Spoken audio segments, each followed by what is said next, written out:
सुचतच नाही, पळतच गेले. बाकीचे म्हणले हो मारू नका, हो मारू नका, मारू नका, मारू नका. मारायचं नसेल तर भजन करावं लागेल.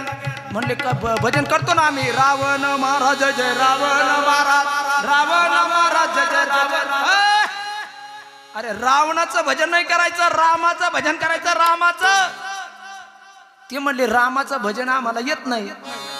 रावणाच्या पार्टीचे जे असते त्याला रामाचं भजन येतच नाही, ते रामाचं भजन करत नाही. म्हणले मग मी म्हणतो पुढं, तुम्ही म्हणा पाठीमाग श्रीराम राम जय जय राम, श्रीराम जय राम जय जय राम.